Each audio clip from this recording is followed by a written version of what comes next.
everybody. Welcome to another episode of the Crime and Coffee Couple. My name's Allison. And my name's Mike. Hi, Mike. How are you? Hey, I'm really good. Feeling vigorous and energized and other sort of big words. I don't really have, I think that's all of them. Wow. At least one of us is feeling that way. Yeah. Well, somebody's got to. That's all right. Somebody's got to pick up the slack around here. That's right. Certainly not you. We know that much. We know I'm dropping that ball. Yeah, exactly. So, yeah, how are you doing? I'm doing good. I mean, you seem like you've been better in the past. Maybe a little de-energized. A long week, perhaps. Yeah, you asked me this morning. You're like, "Did you sleep well?" And I was like, "No, not particularly." As a matter of fact, I didn't. I said I don't feel rested at all. Yeah, that's one of the problems with those like Fitbits and such. It's like if it says you haven't slept very good, like you have a bad sleep score, is it like, did I actually sleep bad, or is it just saying I did, and now do I feel like I didn't because it says I didn't? No, I can usually tell before I check it based on how I feel. I rarely do get good sleep scores, though. My average is normally right around 76. Out of 100. Yeah, and 80 and above is considered good. Yeah. So it's rare that I get a good one. Well, I wouldn't say rare. It goes in spurts. Well, you would think you'd be sleeping better based on all the different pills that you take. Well, I don't take pills. Oh, okay. They're not pills. Magnesium. In a pill form.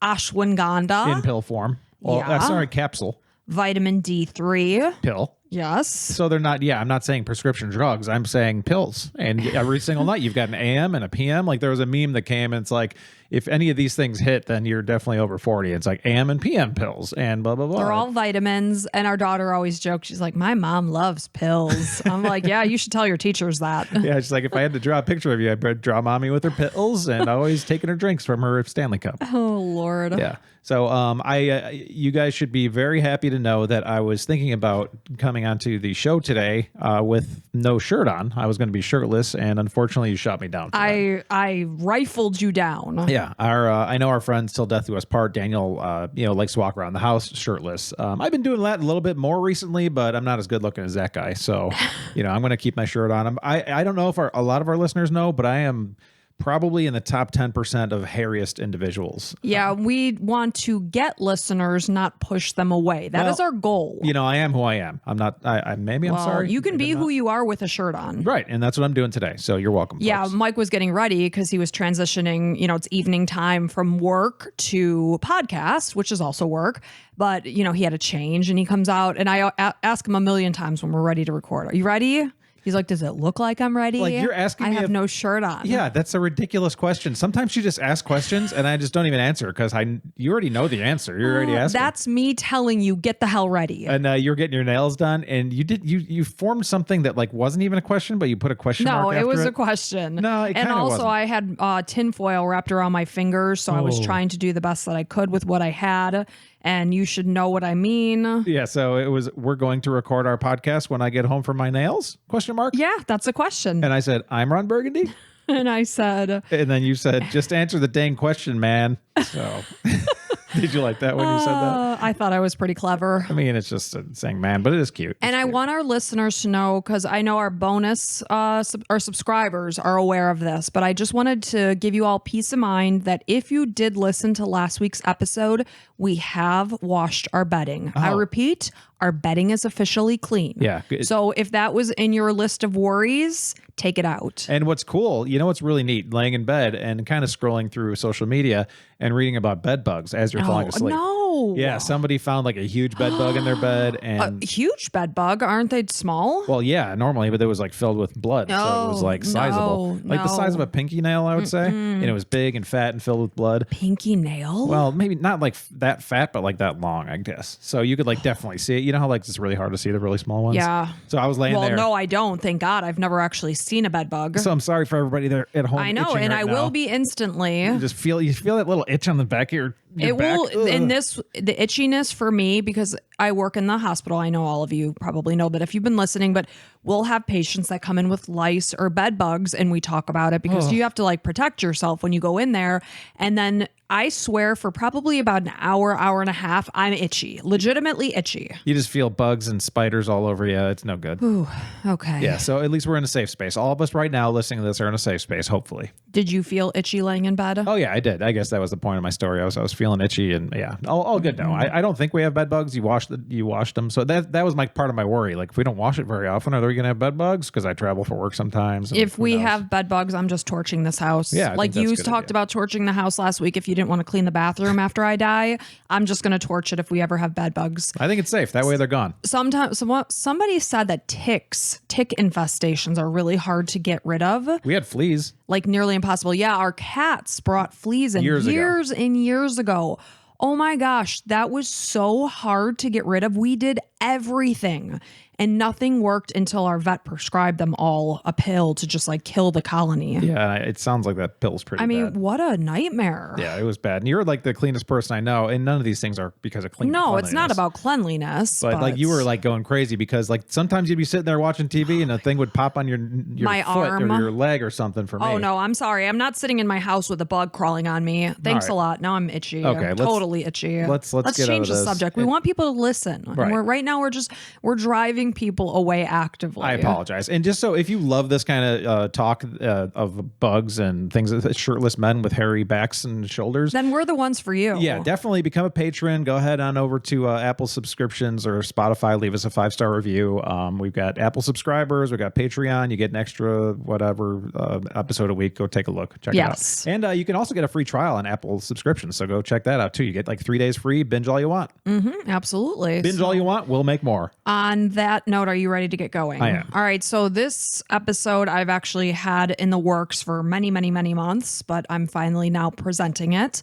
And this is a listener suggestion from Josie. So thank you, Josie. And this is the story of the Soham murders. So this is the murder of Holly Wells and Jessica Chapman. The SOA murders. Soham, Soham, England. Got it. So 10-year-old best friends Holly Wells and Jessica Chapman left a family barbecue to buy candy when they suddenly vanished during the summer of 2002. About 6 years earlier, at age 4, the girls met, and this is when they became almost instant best friends. And from that moment on, they were connected at the hip. They had a closeness truly of more like sisters than they were friends, and they just adored each other. And it was August 4th, 2002. And incidentally, this episode, I believe, will be coming out on the anniversary, the 22nd anniversary of this case, sadly. So it was August 4th, 2002. And Jessica had recently gotten back from a family vacation to Menorca. And I just so happened to be watching Below Deck recently. And I think they were near Menorca. It's an island of Spain off the Mediterranean Sea. Absolutely glorious. And one day I hope to get there. But she had come back from this location. She was super excited because while she was on vacation with her family, she got her bestie a souvenir. It was a necklace with the letter H engraved into it. So she was excited to head over to her friend's house to give her souvenir. So Jessica left her home on Brook Street at 11:45 a.m. She told her parents that she was heading over to the Wells home to give Holly her necklace. And when she arrived, the girls were just doing typical things together. They played some computer games. They were listening to music. Their friend Natalie was there at the time as well. And then Natalie returned home about 30 minutes later, but Holly and Jessica just continued their time together. So Holly's family, their home was in the small town of Soham, England. They just happened to be having a barbecue that afternoon. And during the barbecue, it was about 3:15 p.m., the girls changed into matching red Manchester United football shirts. And because they looked so adorable together, you know, of course, you have to snap a photo of that. Of course. But one of the shirts belonged to Holly. The other belonged to Holly's older brother, Oliver.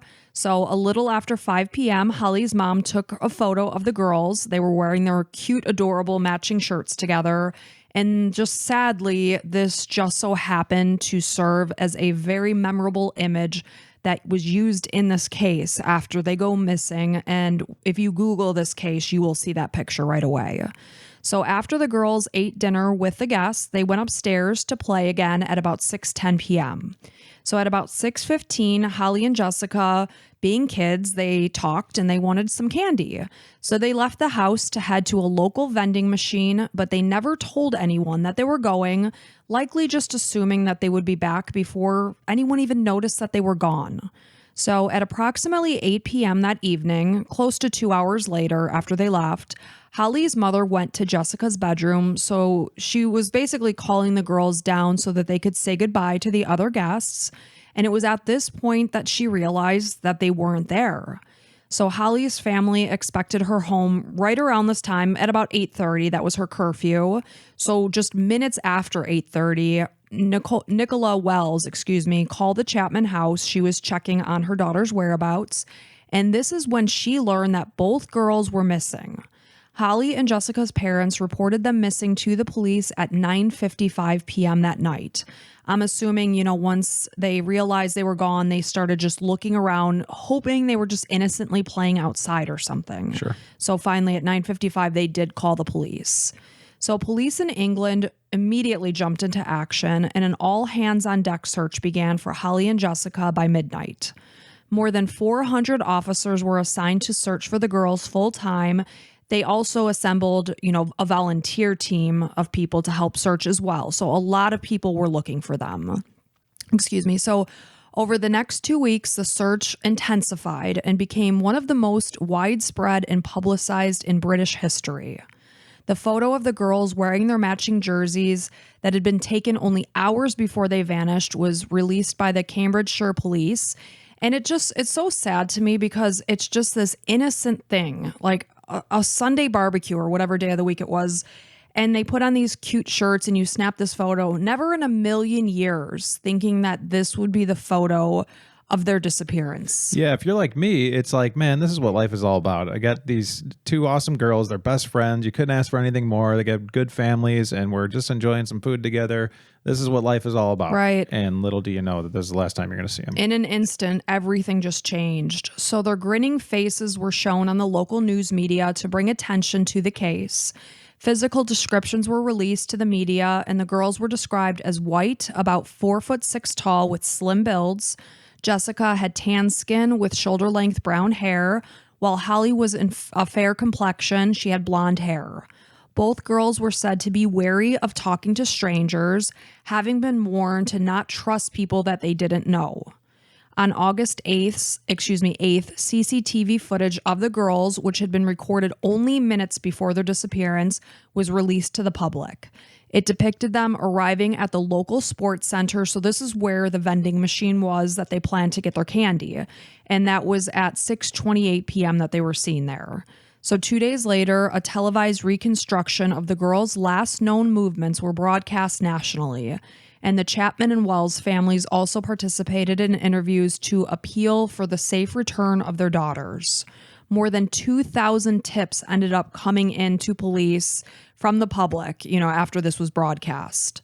So because they were dressed in such a cute, distinctive way, two 10-year-olds wearing identical jerseys, they're about the same height, people noticed them when they were out that day. So this led to several alleged sightings of the girls.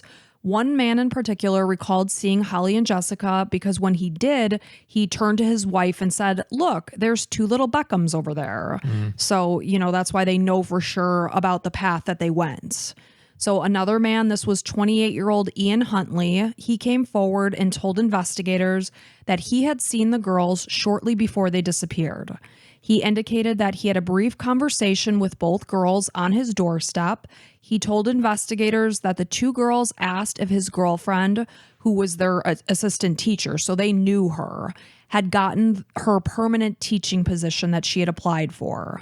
So according to Ian, he told Holly and Jessica that unfortunately, no, she did not get the position. And they told him, please tell her that we're sorry. And after their brief conversation, he said that Holly and Jessica left and described them both as happy as Larry as they set off along College Street toward a bridge that led to Clay Street. So he's telling them, this is the direction I saw them go. So police felt suspicious, though, of Ian's account.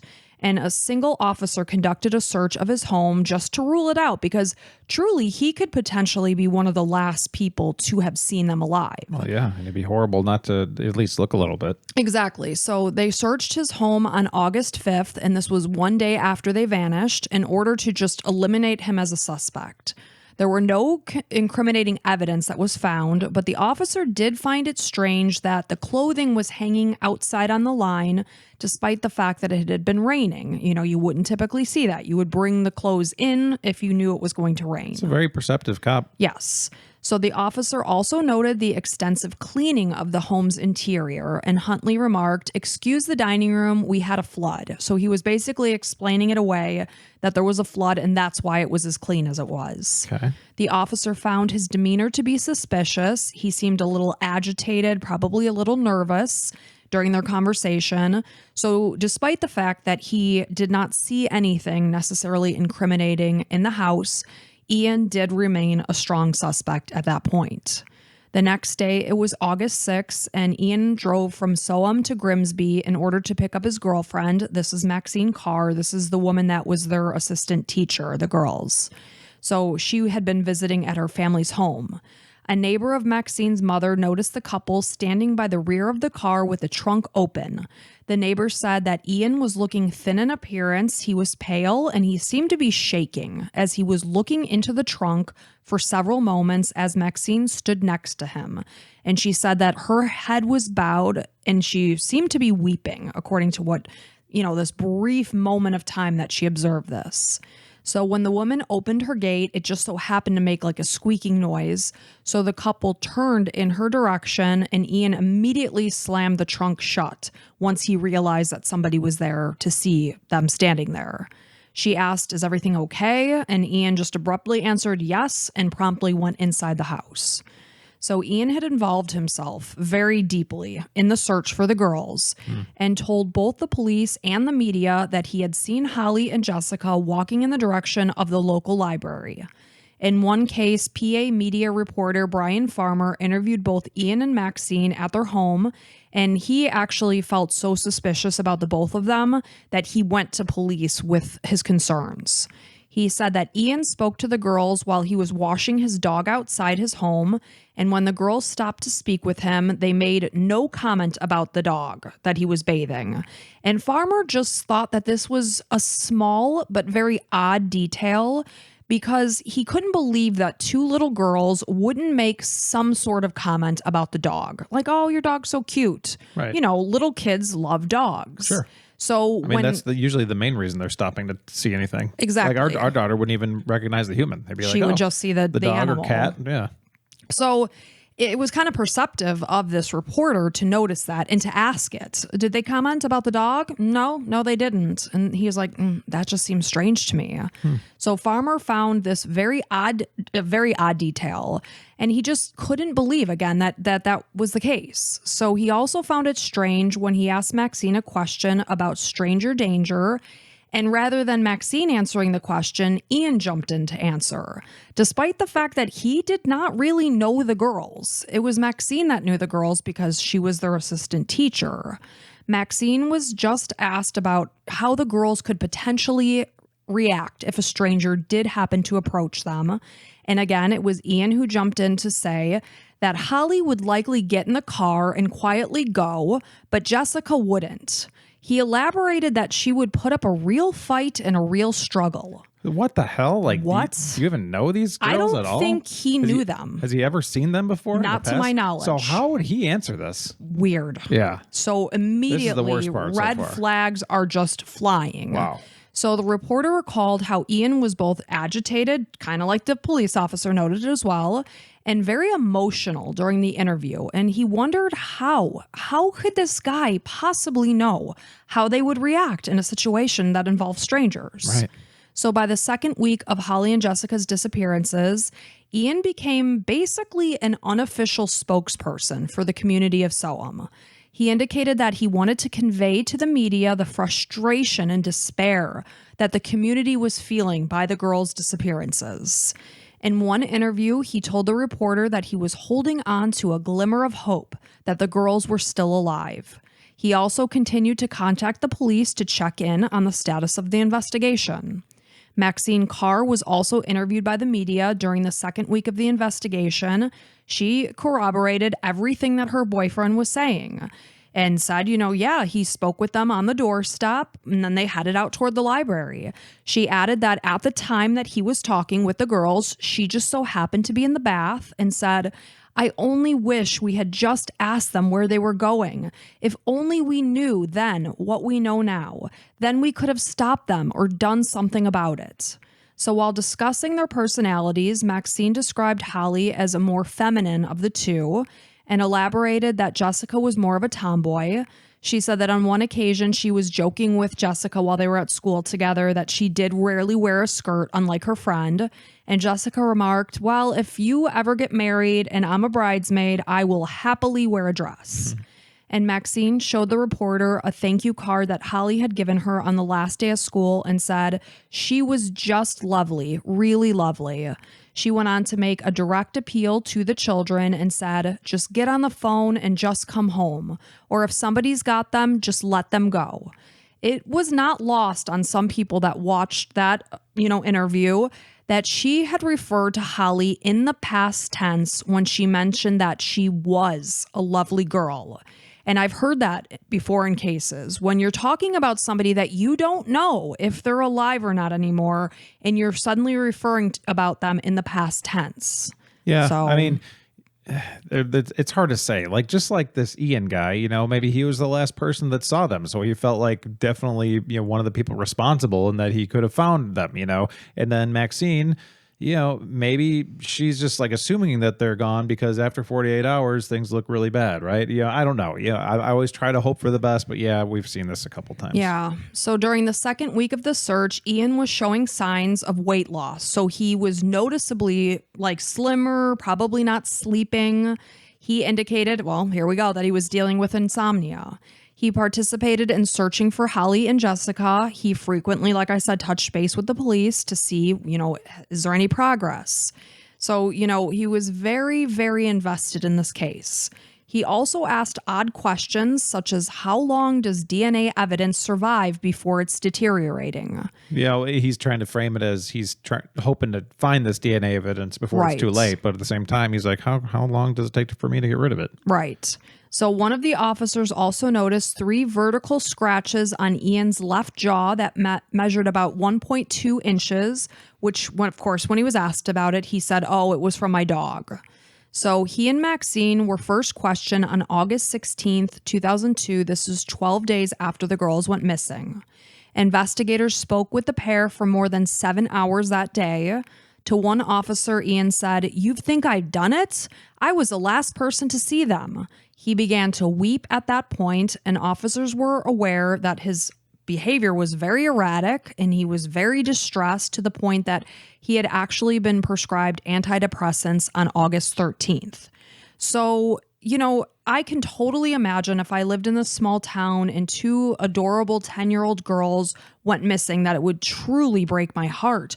But to this degree that he's losing weight, he's not sleeping, he's had to see a doctor and be prescribed antidepressants. Yeah. It's very suspicious to the investigators. It's hard to judge, mental habits, but it's much easier assuming that this guy's the murderer, which I'm sure he is. So yeah, it seems like it's going that way. Maxine and Ian each provided witness statements and were placed in a safe house in the village of Histon.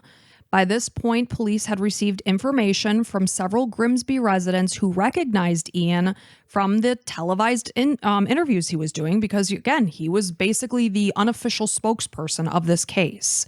So these people are calling in and saying that he had been accused of rape several years earlier, as well as having inappropriate interactions with young girls. This hasn't come up before? The police, where? In different towns? Or Yes. Okay. Yes, in the Don't town they of talk Grimsby. to each other? This isn't 1950. What's going on here? They didn't look into this guy? Not yet, no. Oh, God. So additionally, witnesses came forward to notify police that Maxine had not been in town and in the bath as she said she had been. Instead, she had been socializing in the Grimsby Town Center, which sat more than 100 miles away, on the night that the girls disappeared, rather than at home in the bathtub as the girls stood on the doorstep and talked with Ian. So she lied. She was not home. Interesting. There were photos taken that proved that Maxine was in Grimsby that night. The nice thing about modern technology, it's like, yep, this is the timestamp. You were there. Nice try. Now you're lying. And on top of that, in the photo, she is hugging and kissing a 17-year-old rugby player who's 8 years her junior, and she lives with her boyfriend. Nice. So on the evening they were questioned, a thorough search was conducted of their home, which was on 5 College Close, where Ian and Maxine lived, as well as the grounds of Soham Village College, because this is where Ian worked. In the meantime, both Ian and Maxine remained under police watch in separate locations outside of Soham. As the rooms of their home were searched, it was noted that they had been meticulously cleaned. And they also noticed like a lemony scent in the air of like a cleaning fluid. Regardless, the search did find many items what they considered to be major importance to the investigation. At the time that these items were found, they were not being made public at the time.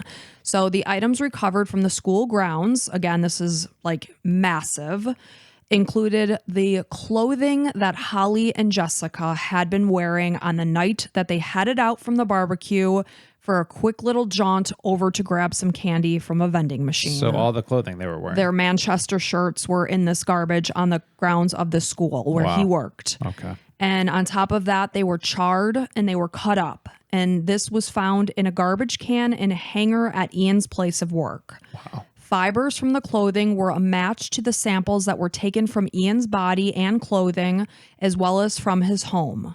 His fingerprints were also found on this garbage can. So Ian's Ford Fiesta was also forensically examined on August 16th. It revealed that the car had recently been extensively cleaned, just like the house had. However, traces of a mixture of brick dust, chalk, and concrete were found. A cover to a rear seat was missing, and the lining of the trunk had been recently removed. It was replaced with a poorly fitting section of household carpet. On August 17th, this is 13 days after Holly and Jessica disappeared, both Ian Huntley and his girlfriend Maxine Carr were arrested on suspicion of murder. During initial questioning, Ian acted evasive. He was seemingly confused, emotionally detached, and even appeared to be drooling. You can't see it if on the podcast, but I'm looking at Allison like drooling. Yes. That's crazy. He sat in a seat and drooled during police's attempts at questioning him, and obviously this was in an effort to feign mental illness. So he's actively like yeah, and like not answering their questions properly. Oh my God. This is so pitiful. I'd want to smack him from across the table. Be like, don't pretend you didn't do this, you scumbag. Can you imagine the police just like having to like actively take this seriously? I'd want to take a hot rod and stick it in each one of his eyes. It's like when the Golden State Killer suddenly became wheelchair bound when it came time for his trial. It's like, dude, you're not fooling freaking anybody. Right. But because of this, police had no choice but to transfer him to a mental hospital to undergo an extensive psychiatric evaluation. Which that's so hard because like he can answer however he wants, like anybody can pretend, I would think, right? Like you do a little research, like how do people typically respond in, psychiatric evaluations and be like, typically they're all like, I guarantee if I did a little studying, I could probably pass for a complete psychopath. But, they have to make sure because, God forbid he's actively having a stroke or something. And they'd be liable. Yeah, they were liable. So they had to leave it in the hands of the doctors who could, adequately assess his mental health.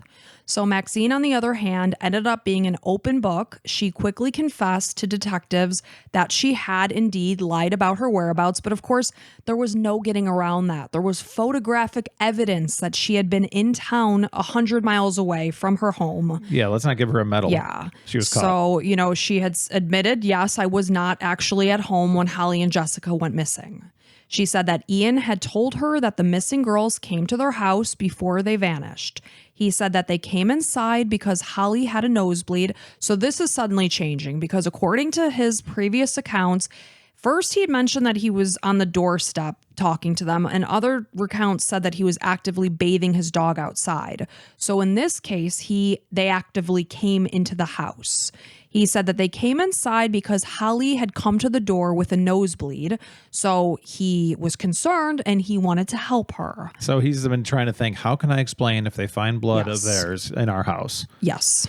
So while he tried to control the bleeding, and of course, this is according to Maxine, Jessica sat on the bed and then they both left the house. So in this case, he still did nothing wrong. He just wanted to help the nosebleed and they did come inside. Right. And she explained that because Ian was worried that he could potentially be implicated in their disappearances, she decided to help him by concocting a story about being home at the time in order to solidify his alibi.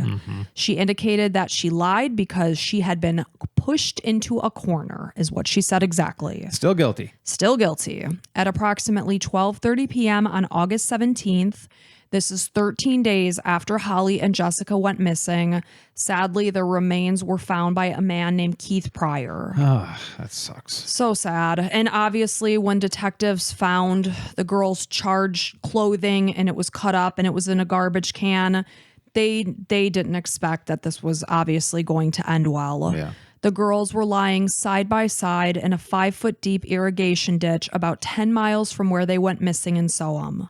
Pryor had noticed an unpleasant smell in the area several days earlier.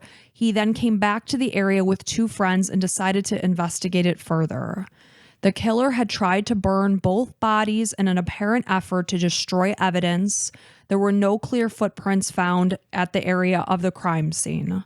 Despite the extensive decomposition, investigators were able to quickly deduce, but not scientifically prove at that point, that the remains likely belonged to Holly and Jessica. It was determined that they had not been killed where their bodies had been discovered. They had been transferred there after death. On August 21st, it was official. DNA evidence or DNA testing confirmed that the remains were that of the girls. Investigators called in a forensic botanist, and this is actually really interesting because she really helped nail things down. So this is Patricia Wiltshire to assist in the case, and she was able to find stinging nettles that were growing new shoots at the spot where Holly and Jessica's bodies were found. So based on this information, she was able to determine without a shred of doubt that the nettles had been stepped on exactly 13 days prior, which would have been the day that the girls went missing. Wow, that's fascinating. Yes. Pollen was also found in a soil sample, which led police to believe that Ian Huntley was responsible for their murders. Fiber evidence in the soil found inside Huntley's car. And again, he tried his best to deep clean the hell out of that car, but they were still able to get the pollen and things like that from his car. That is freaking amazing. Like a botanist. I know. You would never think of something like that because you wouldn't think you'd be able to nail it down. Like, the shoots from this stinging nettle, like, 2 to 3 weeks later, like she was like, nope, exactly 13 days. Exactly 13 days without a shred of doubt. I can't believe that something like, rain or something might affect that. It's like, nope, they're not affected. And it's like that whole thing of like science doesn't lie type of thing. Right. So again, fiber evidence in the soil found inside Huntley's car were an exact match to the soil and fiber evidence in the location where the girls' bodies had been dumped. So not only were his fingerprints on the garbage can where they found evidence with the jerseys, but now there's proof that he was at that very location of where their bodies were. Time to roast them. Yes. So when Maxine learned that the girls' bodies had been found, and then they thus learned about the evidence, or she, I should say, learned about Ian's fingerprints being on the garbage bin, she began to cry and shouted, "No, he can't have been. It can't have been. It can't have been. He has not done it." I mean, that would suck to learn that your boyfriend, even though you like making out with 17-year-old boys, is the murderer of these 2 cute little girls. Right. But then there's question of, did she know more? Right. Yes, we know that she was not in town that night, but did she know more? And I'll tell you more about that. So by August 20th, Ian was charged with 2 counts of murder while he was being detained at Rampton Secure Hospital because, of course, he's undergoing these psychiatric evaluations. And all preliminary hearings were postponed pending the conclusion of his mental health assessments. On the same day, Maxine was charged with attempting to pervert the course of justice. She continued throughout this time to check on her boyfriend's well-being, despite the fact that she was told of the solid evidence of what he had done. She was writing him several letters, professing her continued love for him. How do you love a sicko who kills two 10-year-old little girls that you were the teacher of? I don't care if I don't know these girls, but she was their teacher. She knew them. Yeah, and like to explain each of them, like knew both of them pretty well. Well. Like, they made a comment, oh, if I'm your bridesmaid or something. Right. Like, it's just disgusting. It wasn't until December of 2002 that she actually ended up severing contact with him. And then on January 17th, 2003, she was also charged with 2 counts of assisting an offender. Funeral services for Holly and Jessica were held on consecutive days in September of 2002. On June 16th, 2003, Ian Huntley pleaded not guilty to formal charges of the murders of Holly and Jessica. Maxine Carr also pleaded not guilty to charges of attempting to pervert the course of justice and assisting an offender, which she fully admitted that she lied. Yeah, I don't know how that's going to work out. Ian had been born, just to give you a little background on this scumbag, he had been born in 1974 to a working class family in Grimsby, England. He was the first son of Kevin and Linda Huntley. He suffered from asthma. He was often targeted from bullies during his time in school. Issues with his classmate were so bad and had escalated that at age 13, he was forced to change schools. In 1990, despite the fact that he carried reasonable grades, he did drop out of school at that point in time. In the years after he left school, he seemed to develop an interest in young girls. He was seen out with a 13-year-old when he was 18. I mean, that's just disgusting. Yep. In December of 1994, when he was 20, he met an 18-year-old named Claire Evans. The two began a whirlwind romance. They were married within weeks. As quickly as the relationship began, it ended. And within days of them getting married, she left him and promptly moved into his younger brother Wayne's house. Wow. Ian was so enraged, he refused to grant Evans a divorce until 1999 so that she could prevent her from going on to marry his younger brother. I mean, that is messed up. Yeah. So after his marriage collapsed, he moved around from place to place. He often was changing jobs, relationships. In 1998, he fathered a child from a 15-year-old girl when he, based on dates, would have been about 26. 15. And he's edging on almost freaking 30. Well, I'm getting kind of sad and pissed off because I know where this is going, unfortunately. So incidentally, his daughter, this is Samantha Bryan, she, at age 14, accidentally discovered the identity of her father while she just so happened to be working on a school project in 2016. Wow. When all of this was said and done. Can you imagine realizing that that's your father? Oh, God, what a horrible surprise. So between 1995 and 2001, Ian had sexual contact with 11 underage girls that ranged in age between 11 and 17. Was this like documented by police records, or was this just like came out of the woodwork, or what? It's in the records. So then how the hell is he walking the streets? I don't know. And working on school grounds. Yeah, sexual predator, to the extreme. On January 7th, 1998, Huntley appeared in court after he was charged with robbing a neighbor's house. That May, he was charged with raping an 18-year-old in Grimsby. But due to a lack of evidence, neither case went to court. But the rape allegation did apparently tarnish his reputation, as it should have. So 25-year-old Ian met Maxine Carr in February of 1999 at a nightclub. At the time, she was 22. They moved in together only 4 weeks after meeting. The relationship was very tumultuous. They were often arguing. Despite this, they relocated to the town of Littleport in 2001 so that Ian could work as the manager of a team of caretakers at a local center. Maxine's father left the family when she was 2. She grew up to hate him so much that she actually changed her last name from Cap to Carr because she didn't want to share the same name as him. Soon, Ian's initially charming personality turned controlling and violent. He went from bringing her flowers to hitting her and grabbing her around the throat when he was angry. This is according to Maxine's sister, Haley.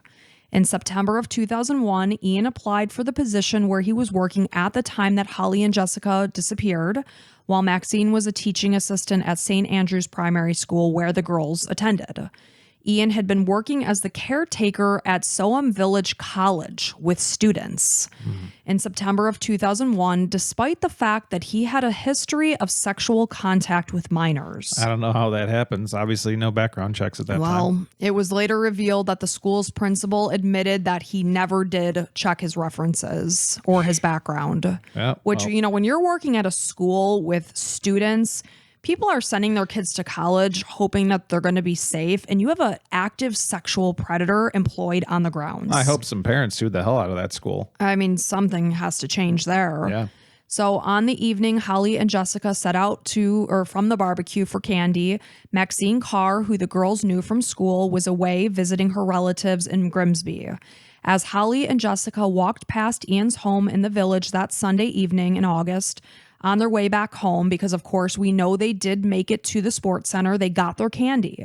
He lied and of course told the girls that Maxine was inside because he wanted to lure them in. So the exact details of what happened once they entered the home at this point in time were not known, but investigators believe that portions of the things that he did say in his interviews to the media before his arrest were likely had shreds of, truth to them. Remember when I said that he jumped in to answer the question of what the girls would have done and how they would have reacted? That was probably based on fact. He One would probably jump right witnessed in, it. and the other one would be a little more of a fighter. Exactly. So it's just it's so sad to think that he was able to witness that. He jumped in because he knew, because it happened. But what an idiot. Total, complete waste of life. So he indicated that he was grooming his dogs when the girls walked past his house. It was just about 6:30 p.m. that Holly had a nosebleed. So he continued to say that she had this nosebleed. He said that they asked him about Maxine and then just continued to walk along happy and cheerful and chatty. Ian's alibi was also discredited, obviously, when Maxine is initially claiming, yes, I was home.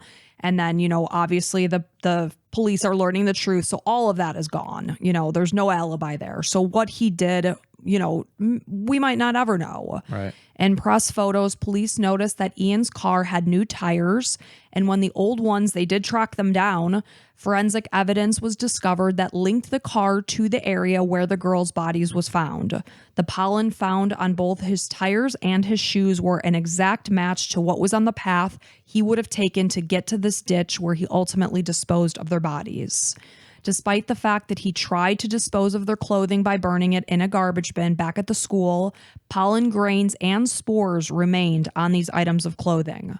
The markers of grains and spores on his shoes and tires proved that he had gone back to the location on two separate occasions because, of course, the way that a plant is developing, it changes over the days. So they were able to identify that he had come back on different days based on that. So awesome. I love that. I mean, thank goodness he went where he went because it was able to show, not only had he gone there once, but he obviously went to check on the status. Had anyone found them? I love that they were able to find that. I mean, obviously, not that I love that he went back. We want to nail this guy Absolutely. with every bit of evidence they could possibly get so that there's no way that this disgusting human being can get free. Yep. So despite the fact that he tried to, I already said that. So another reporter looks back on the fact that Maxine Carr displayed a poster of the missing girls in her front window and feels ill knowing that by that time the girls had already been murdered.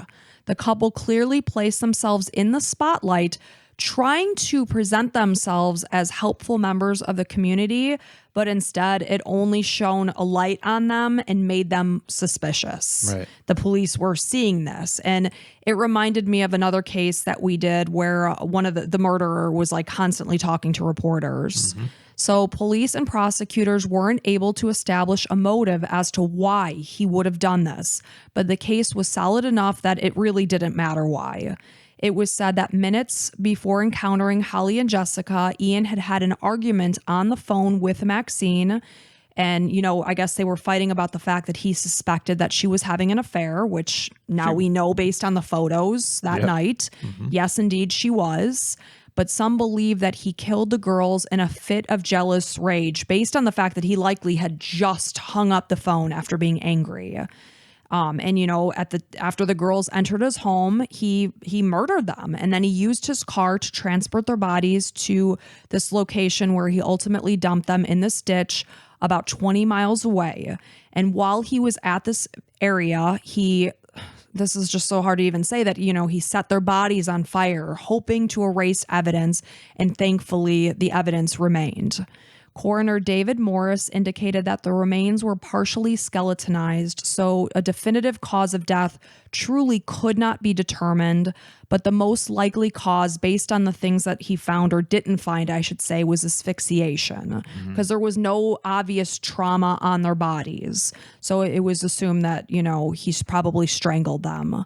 Both bodies have been placed at the location they were found at within 24 hours of their death. So if he did have them at his house for a time, it wouldn't have been long. Due to the extent of decomposition present, it was unable to be determined definitively had they been sexually assaulted. Because obviously we know that this guy is the worst of the worst. He is attracted to younger girls based on all the evidence we've seen from his past. Yeah. Is it possible that he did do something to them? Of course. And probable, and unfortunately. Right. Yeah. Ian remained hospitalized for about 2 months, and in October, it was concluded that although he was a psychopath, he did not suffer from any major psychotic illness, and he was deemed mentally competent to stand trial, which I'm thankful for. Absolutely. The trials began on November 5th, 2003, and the prosecution detailed the extensive evidence that linked Ian to the girls, though he entered a plea of not guilty. The prosecutor described the last day of Holly and Jessica's lives and how they had come across Ian by pure chance when he lured them into his home at approximately 6:37 p.m. They had been murdered shortly thereafter, and they know this because he powered Jessica's phone off at 6:46. So based on the evidence of when they were seen entering and leaving the sports complex with the candy, you can estimate how long it would have taken them to get over to his house and when he powered that phone off. Mobile phone records as well as witness accounts place Maxine in Grimsby on that evening in question, which proved that her statements to police had been false. There's no question about that. The location of where Holly and Jessica's bodies had been found was a location that Ian was familiar with because he had a hobby of plane spotting. So that's why he chose the area he chose. However, 3 weeks into the trial, his story suddenly changed.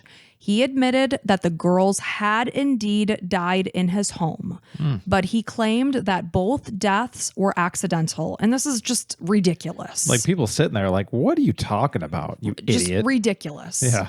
He claimed that he accidentally knocked Holly into the bathtub while he was helping her to control her nosebleed. He said that because he was bathing his dog that day, the tub was still filled with water. And in an unintentional act, he caused Holly to drown as he panicked and froze. It's like, it's not even worth talking about. I know. It's so ridiculous. I know, but I have to say it because it's part of this case.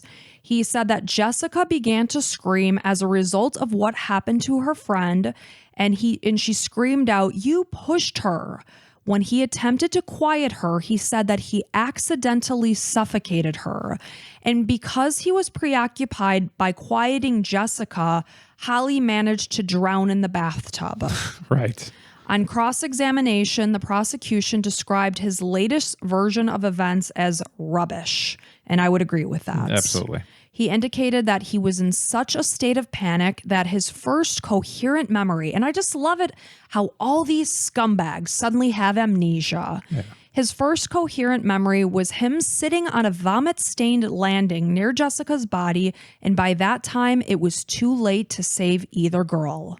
When asked why he hadn't contacted emergency services and why he had attempted to destroy evidence, he said that the public and the police would not have believed that their deaths were accidental. No, sir, they would not have because they weren't. He admitted responsibility for both of their deaths, but again, he remained firm on the fact that it was accidental. He also insisted that he had not feigned insanity when he was drooling. in the, interrogation room when he was being arrested or whatever. And he said it was simply the trauma of Holly and Jessica's deaths that temporarily erased his memory, and the presence of the police had caused his memory to seize. Yeah. Maxine's testimony began 3 days later. It was December 3rd. She claimed that she had no control over the events of the day and the murder, and had she known what he had done, she would have never lied to protect him. She explained that the only reason why she referred to the girls in the past tense when she was, speaking to that reporter was because she had worked with, the girls as their teacher, and it was in the past. She said that that's all. She didn't know that they were dead. When she came home on August 6th, this was 2 days after the girls had gone missing, she did notice that their bedding and parts of the house had been cleaned, but she indicated that her first thoughts came to the fact that Ian maybe had a woman in the house while she was gone. She testified that she noticed a crack in the enamel of the bathtub, but that it hadn't been there at the time that she had left 4 days earlier. When asked why she assisted Ian in extensively cleaning their home, because they know that she further did help him clean, she said that she just, she was always very obsessive about tidiness. Oh, so you're stupid. Yeah. Okay. Got it. I believe this girl knew way, way more. Yeah, absolutely. Maxine testified that she encouraged Ian to tell the police because, of course, at this time, she is saying she was aware that they entered their home and that Holly had a nosebleed. But he continued to refuse because he was firm on the fact that the police would not believe that, he helped with the nosebleed, and then they safely left. And she said that of inviting these children into the home would have been a violation of the rules imposed by St. Andrew's Primary School, and that it would have gotten her into trouble. She stressed that she was only trying to protect his reputation and innocence. His reputation? That's absolutely horrible. Horrible. Yeah. And she believed that that he had in fact murdered Holly and Jessica, she said she would have been horrified and she would have never lied for him. I mean, there's no doubt that she knows that they didn't leave on their own, because Ian had something to do with it. So Right. It doesn't make any sense. She's staying firm on the fact that, yeah, they were in the house, but Holly had a nosebleed, and God forbid the blood was found in the house. They would never believe that it was just an innocent nosebleed and that she left and then came upon somebody else along the way. Yeah. So that's why she's saying she helped him clean. Right. That she just believed it was an innocent nosebleed and the girls safely left the house and something else happened to them. Right. After her testimony, the prosecution claimed that both Ian and Maxine were convincing liars. Ian's motive was said to be sexual, despite the fact that they could not prove this because of the extent of decomposition. Yeah, I mean, we've been over so many stories. All these men, sicko men that want to go after these young girls. Right. It's all sexually girls and boys. It's Especially because we know his past. Yeah. He's super capable of this. Yeah, this is the next step. Yes, he's done this. So their bodies, again, showed no signs of compressive neck injuries, knife wounds, injuries, dragging, any kind of poisoning. So again, it's all assumed that their death was asphyxiation. In the jury, I would just be like, I don't even, you can just stop talking. I know. He's guilty. Same. Yeah. Ian's attorneys urged the jury to deliver a verdict of manslaughter in relation to both deaths, as if the jury is going to have sympathy on this guy. Right. The jury, knowing, I wonder if they were able, in the U.S., I know there'd be some thing you can't talk about his past things with young girls because it doesn't have anything to do with this case or whatever. It's who he is. Yeah, it absolutely does. It's who he is as a person. Yeah. The jury deliberated for 5 days and rejected Ian's claims that the girl's death had been accidental. On December 17th, 2003, Ian was found guilty of 2 counts of murder and sentenced to life in prison. However, there was a delay in the setting of his sentence, as the 2003 Criminal Justice Act took effect 1 day after his conviction. During a hearing on September 29th, 2005, a judge ruled that the murders did not meet the criteria for a full life sentence, and instead, Ian was, instead of serving life in prison, 40 years. What the hell is wrong with England? How? That's He nuts. murdered 2 10-year-old innocent girls who were heading out for candy. How was that? Well, sometimes not meet the criteria. Sometimes you can't just put something into like an Excel spreadsheet or a pie chart or something. Sometimes it's just like common sense. Sometimes it's just like, you killed these two girls, you're going to life in prison. And because he's a danger to society and he's going to do something similar again, guaranteed.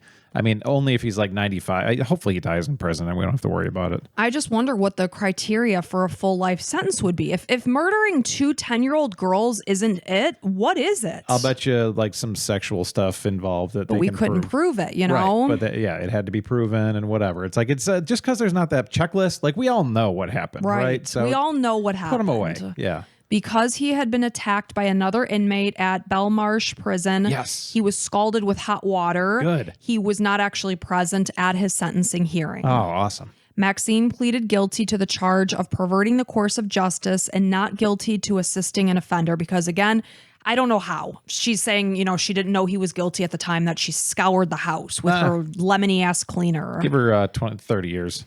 She was found not guilty of assisting an offender. She was found guilty of perverting the course of justice. There was no way around that. She lied. Yeah. She was sentenced to 3.5 years in prison. In May of 2004, she was released as she had already served 16 months before the trial had even started.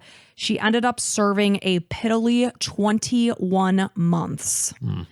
On her release, she was given a new identity, and on February 24th, 2005, her new identity was ordered to be protected by the High Court for her safety. On July 23rd, 2004, Carr's mother, this is Shirley Capp, she was sentenced to 6 months in prison for intimidating a witness during the trial. Wow. Good person. Yeah, it sounds like a great family. Capp's neighbor, again, this is the one who opened her gate. This is Marion Westerman. She told police that she had seen Maxine crying by the car. They were both staring into the trunk of the car outside.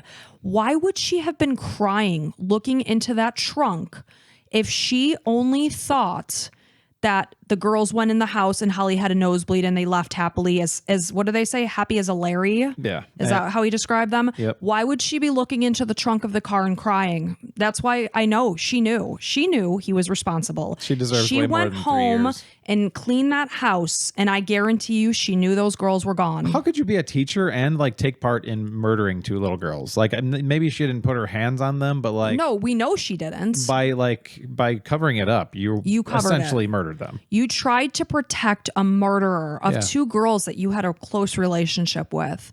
So, of course, Marion is, testifying what she had seen, that they're both staring in the trunk. He's distressed. She's crying. So her mom made threats to Marion that resulted in her retracting her statements because she felt threatened. And so she didn't go on to testify this. That's and too had bad. she, maybe Maxine would have gotten more time. Yeah. So, now Shirley Capp is going to prison for 6 months. So since being in prison, Ian has reportedly confessed to his father that the information he provided during the trial was not true and that Jessica's death was not accidental. He indicated that he killed her when she tried to call for help on her mobile phone, and we do know that he powered that phone off. Ian was rushed to the hospital in September 5th, 2006, after he was found unconscious in his prison cell. Yes, man. See, that's great. Good job, guys. He was transferred to Pindersfield Hospital in Wakefield for treatment of a suspected overdose. Oh, that's not good. I was hoping they beat him. No, he was hiding away pills and then he took them. But the next day, he was being monitored back at the prison for suicide and self-harm. He had been deemed a suicide risk in 2003 after he did, at that point, take 29 antidepressant pills. Again, he had taken a box of tea bags and just stowed them away, probably pocketed them in his mouth. Mm-hmm. So while hospitalized when he did this other suicide attempt, his cell was searched and a cassette tape was recovered and contained what Ian believed when he was taking these pills would be a posthumous confession. But of course, he survived. In it, he claims to have confessed to murdering both girls to Maxine before their arrests, which kind of proves what I already believed. Yeah, you believe Maxine's full of garbage. 100%. Yes. But could he also be trying to throw her under the bus? Sure. I believe she's guilty. But so again, he said he had planned to confess to the authorities. He alleged that Maxine slapped him in the face and instructed himself or to pull himself together. Since she did not want to lose her teaching position, That's why he said she protected him and helped him clean, that she fully knew what he had done when she came home from Grimsby. That's on August 6th. You know what's going to help your teacher's position is reporting a murder in your house, you stupid moron. Right? Yeah. So he further alleged that it was actually Maxine who had been the person to encourage him to burn the girls' bodies in an attempt to erase evidence. And we do know he did go back to the scene. So that's possible too. Maybe. Yeah. In 2007, Ian confessed to the 1997 sexual assault of an 11-year-old girl. 1 year later, in 2008, he was relocated to Franklin Prison. During his time in prison, he has been repeatedly attacked by other inmates. Yes, that's fantastic. He will be eligible for parole in 2042 when he is 68 years old. In April of 2004, the 3-bedroom home where Ian and Maxine lived was demolished. It is now a vacant patch of grass. After Ian's sentencing, Leslie Chapman, this is Jessica's mom, she said, "I think he was a time bomb waiting to go off, and both our girls were in the wrong place at the wrong time. Absolutely. I hope the next time I see him, it will be like we saw our daughters, and he will be in a coffin." Hell yeah. And that is the sad and tragic murders of Holly Wells and Jessica Chapman. And this case is known as the Soham murders. I'm so sorry to those sweet little girls just going out, getting some candy, seeing, just being nice sweethearts. And yeah, like the mom said, just wrong place at the wrong time. Yep. Just happened to be walking past as he was outside, bathing his dog. He had just gotten into a fight with Maxine, and he's obviously a disgusting, sick pedophile. Yep. He was riled up from the fight, and he saw the girls and took his opportunity. Yeah. So just disgusting. But I hate the fact that his life sentence was changed to 40 years because at 68 years old, he has the potential. Why should he go out and be able to live in the world when these 2 little girls were extinguished from this world at age 10? Well, I will say I love the the system in England that the people are getting after him. Like they can get after him and beat him a little bit, beat him down, keep him alive so you can keep on doing it. Hopefully he can't kill himself because he doesn't deserve that. No, he type of doesn't. exit. And keep on beating them. Prisoners in the UK, if you're listening, just go find them and beat the living crap out of them. Just a horrible human being. Yeah, it's he deserves it. He's scum of the earth. Yeah, and again, so when you're hearing this case, if you listen on Sunday, it's actually the 22nd anniversary of their disappearance and subsequent murder. But just such a sad case. I just hate that it's just like this innocent little thing of going and getting some candy from a vending machine, to the point that they didn't even tell Holly's parents because they just assumed that they would be back within minutes. And maybe, if you're like me, it's a good opportunity to check the sexual predator database in your area and see if there's anybody around you, because people are always moving in and out and things like that. So not that this could have happened there, but just I'm definitely checking again because I haven't checked in like a year. Yeah, and you never know. Like you said, people can come into the area. But it's just sad. It's sad that we live amongst such pieces of garbage, such as Ian Huntley. Yep. And the fact that his girlfriend would have protected him and then continued to profess her love in letters to him. Like, what a weirdo. She's got to be off a rocker. Off a rocker. No doubt. So she's a scumbag, both of them. I hope they both go to hell. Yeah. All right. Well, thank you so much for listening. We appreciate you. Thank you to all of our new patrons and Apple subscribers. We love seeing those numbers increasing. It means, what we're doing is resonating and, helping people learn new, different cases and things of that nature, spreading the word of these horrible stories that, these people deserve to be remembered. So thank you so much for your support. Yeah, we appreciate you guys so much. And thank you for being here and listening. And until next time, bye.